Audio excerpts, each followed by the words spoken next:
রাধে রাধে। একদম দানাদার, নরম, তুলতুলে আর মুখে দিলেই মিলিয়ে যাবে এতটাই সফট, ফ্রেশ, পিওর মালাই লাড্ডু আজকে বানাচ্ছি ঘরেই। এই রাখি পূর্ণিমায় যারা ভাবছেন ঘরে কোনো ভালো মিষ্টি বানানোর, তো তারা অবশ্যই এই মালাই লাড্ডু একবার ট্রাই করুন। ঘরে থাকা মাত্র 2-3টে উপকরণে আর খুব কম সময়ে নো ফেল, ভীষণ ইজি একটা মিষ্টির রেসিপি। তো এর জন্য আমি এখানে প্রায় 2 লিটার দুধ নিয়েছি, যেটাকে আমি ছানা বানাবো। তো তার জন্য চাল করতে বসিয়ে দিয়েছি। আরও একটা কড়াইয়ের মধ্যে অল্প একটু জল দিয়ে, যাতে ক্ষীর কড়াইয়ের গায়ে লেগে না যায়, প্রায় 1 লিটার দুধ চাল হওয়ার জন্য বসিয়েছি, যেটা আমি মালাই বানাবো। তো ছানা বানানোর জন্য আমি এখানে 2 টেবিল চামচ ভিনেগারের সাথে 2 টেবিল চামচ জল মিশিয়ে নিয়েছি, প্রায় হাফ কাপ মতো। তো এবার 2 লিটার দুধ আমি নিয়েছি, যেটা খুব ভালো মতো বয়েল করে নিয়ে এবার অল্প অল্প করে আমি ভিনিগার মেশানো জলটা দিয়ে দিয়েছি। 2-3 বারে দিয়েছি আর গ্যাসের ফ্লেমটাকে একদম লোতে রেখেছি। তো গ্যাসের ফ্লেমটা বন্ধ করে দিয়েছি। আর দেখুন ছানাটা হয়ে গেছে। খুব বেশি জাল করলে শক্ত হয়ে যাবে। তো এই মালাই লাড্ডু বানানোর জন্য আমার চাই সফট ছানা। তো এবার জল ঝরিয়ে নেওয়ার জন্য একটা কটন কাপড়ের মধ্যে আমি ছানাটাকে ঢেলে নিচ্ছি। আর আমি ভিনেগার দিয়ে ছানাটা আজকে বানিয়েছি, আপনারা চাইলে কিন্তু লেবুর রস ইউজ করেও ছানাটা বানিয়ে নিতে পারেন। তো একটু জল দিয়ে আমি ধুয়ে নিয়েছি, যাতে ভিনেগারের কোনো এক্সট্রা ফ্লেভার ছানার মধ্যে না থাকে। এবার অল্প একটু জল ঝরিয়ে নেব। আর ওদিকে দুধটাকেও আমি জাল হতে বসিয়ে দিয়েছিলাম, মাঝে মধ্যে চেক করে নিচ্ছি। আর এটাকে খুব তাড়াতাড়ি ঘন করে নেওয়ার জন্য আমি এখানে হাফ কাপ মতো গুঁড়ো দুধ ইউজ করছি। এতে করে খুব কম সময়েই মালাইটা তৈরি হয়ে যাবে। আপনারা চাইলে গুঁড়ো দুধ ইউজ নাও করতে পারেন, একটু বেশি সময় ধরে আর একটু বেশি পরিমাণে দুধ নিয়ে মালাইটা তৈরি করে নিতে হবে। তো দুধ জাল হয়ে ঘন হতে হতে এদিকে আমি ছানাটাও রেডি করে নিচ্ছি।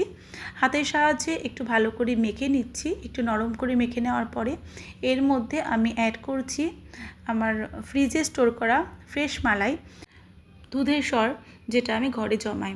তো সেখান থেকেই আমি অল্প একটু দিয়ে দিয়েছি। আর এটা যদি আপনাদের কাছে না থাকে কোনো অসুবিধে নেই। আর আজ যেহেতু মালাই লাড্ডু বানাচ্ছি, তো মালাইয়ের পরিমাণটা যত বেশি হবে ততটাই কিন্তু এই লাড্ডুটা টেস্টি বেশি হবে।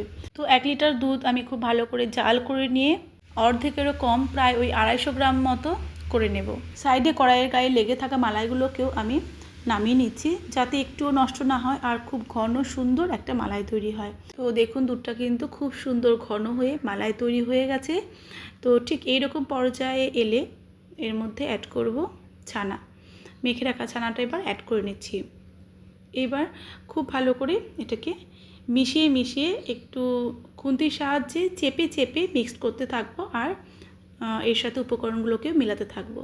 তো এর মধ্যে আমি দিয়েছি 1 কাপ মতো চিনি। চিনির পরিমাণ আপনারা কম বেশি করতে পারেন আপনাদের মালাই বা ছানার পরিমাণ বুঝে, সন্দেশের পরিমাণ বুঝে। তো খুব বেশি কড়া মিষ্টি হবে না, আর একটু হালকা হালকা মিষ্টি কিন্তু এই মালাই লাড্ডু বা ক্ষীরের লাড্ডুটা বেশি সুস্বাদু হয়। তো এর মধ্যে অ্যাড করেছিলাম ফ্লেভারের জন্য একটুখানি এলাচ গুঁড়ো আর অল্প একটু কেশর। তো এটাকে প্রায় 10 মিনিট রেস্টে রাখার পরে দেখুন পুরোপুরি ঠান্ডা হয়ে গেছে। ক্ষীর একটু নরম থাকতে থাকতেই গ্যাসের ফ্লেম থেকে নামাতে হবে, তা না হলে কি হবে, খোয়া ক্ষীর তৈরি হয়ে যাবে। এর জন্য এটা খুব বেশি শক্ত জাল করা যাবে না। তো এবারে ঠান্ডা হয়ে যাওয়ার পরে কিন্তু এটা আরও সুন্দর সেট হয়ে যায়। তো দেখুন আমি হাতের সাহায্যে এরকম গোল গোল লাড্ডুর মতো করে বানিয়ে নিচ্ছি। আপনারা চাইলে কিন্তু কোনো কন্টেনারে এটা সেট করে বরফির মতো শেপেও বানিয়ে নিতে পারেন। তো লাড্ডুগুলো বানানো হয়ে গেছে।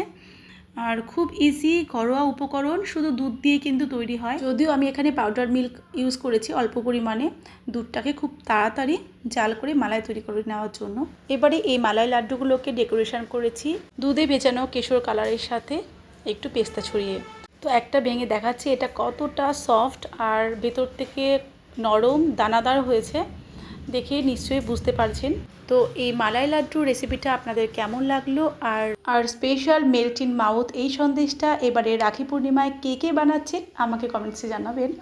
তো আমি কিছুটা ফ্রিজে স্টোর করলাম আর কয়েকটা নিলাম গোপালের ভোগের জন্য। সবাইকে জানাই রাখি পূর্ণিমার অগ্রিম শুভেচ্ছা অভিনন্দন। দেখা হচ্ছে নতুন ভিডিওতে। রাধে রাধে।